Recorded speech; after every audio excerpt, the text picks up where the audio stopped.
کرانی ناگزیر بن جاتی ہے. اس میں کتنی صداقت ہے, ہمیں ہماری رہنمائی فرمائیے گا.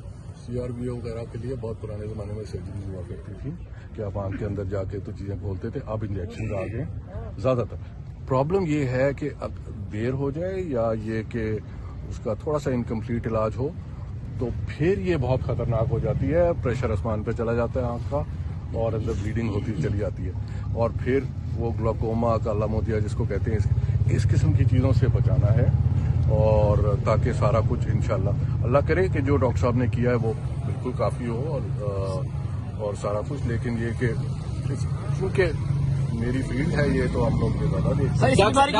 وجہ کیا سمجھتے ہیں کیوں خان صاحب کو یہ لاحق ہوئی؟ وہ تو بڑے ہیلدی ڈائٹ رکھتے ہیں اور بڑی ایکسرسائز کرتے ہیں. اس میں تو دیکھیے یہ ہے تو بلڈ سرکولیشن کا وہ والا ایریا, بلڈ ویسل آنکھ میں وہ تھوڑی سی کلاگ ہوتی ہے, اس کی وجہ سے یہ ہوتا ہے. اس میں بلڈ پریشر اب ہمیں نہیں معلوم کہ بلڈ پریشر کیسا جا رہا ہے ان کا, لپڈز وغیرہ اس کو دیکھنا ہوتا ہے. کوئی بھی چیز جو کی ڈائٹ اور ان چیزوں میں اگر اسٹریس بھی کئی دفعہ یہ چیزیں کرتی ہیں, تو یہ بہت ساری چیزیں ہوتی ہیں جو اس کو کسی کو بھی یہ چیز کر سکتی ہیں.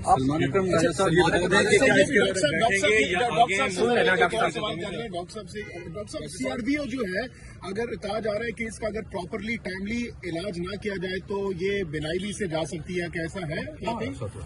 مطلب یہ واضح طور پہ اگر یہ آپ اگر آج ملاقات نہیں کرتے, ٹریٹمنٹ نہیں کرتے, بینائی کھونے کا خطرہ ہے عمران خان صاحب کو. دیکھیے دیوار کے پیچھے کیا ہے, بندہ کھڑا ہے, بندی کھڑی ہے, کون کھڑا ہے مجھے تو نہیں معلوم. میں تو خود سنی سنائی چیزوں پہ ہی آج کل آپ کو بتا سکتا ہوں, تو میں اب کیا کہہ سکتا ہوں.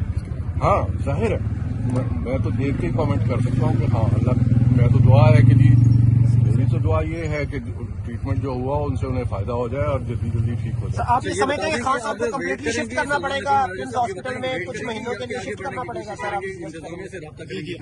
یا ڈاکٹر صاحب سے ایک لاسٹ کوشچن پوچھ رہے ہیں کہ سر آپ یہ سجیسٹ کریں گے دھرنا جاری رہتا ہے تو یار دھرنے کا ڈاکٹر صاحب کو صبح تک, تو آپ بھی صبح تک ہی ڈاکٹر صاحب سے آپ سوال پوچھنے سر یہ ایک شارٹ سا کوشچن کہ آپ یہ سجیسٹ کریں گے کہ عمران خان صاحب کو پمز منتقل کیا جائے کچھ مہینوں کے لیے, جیسے آپ نے کہا کہ 3 سال تک اس کی کیئر جو ہے وہ ضروری ہوتی ہے. اس کے ساتھ سن لینا یار, آگا کیا کریں میں بس regular check ups as medically required یہ ہونے چاہیے, آنا جانا. اور بہتر یہ ہے اگر ہو سکے کہ یہ چیز جو ٹیسٹ اور چیزیں ہاسپٹل سیٹنگ میں ہوتی ہیں نا, وہ اٹھا کے چیزیں لا کے یہاں کمپلیٹ نہیں ہوتی, سو وہ ہوتا رہے تو اللہ خیر کرے. یعنی آپ بھی یہ ریکمینڈ کریں گے کہ ان کو ہاسپٹل ایڈمٹ کرنا چاہیے, وہاں منتقل کرنا چاہیے؟ ابھی یہی سوال انہوں نے کیا نا, آپ اس کا تو میں نے یہی جواب دیا کہ ان کے جب کبھی پروسیجر ہوتا ہے تو اسپتال میں رکھنا پڑتا ہے. کبھی اگر خدا نہ خواستہ یہ چیز کمپلیکیٹ ہوتی ہے اور آگے کو جاتی ہے اور بڑا پروسیجر کرنا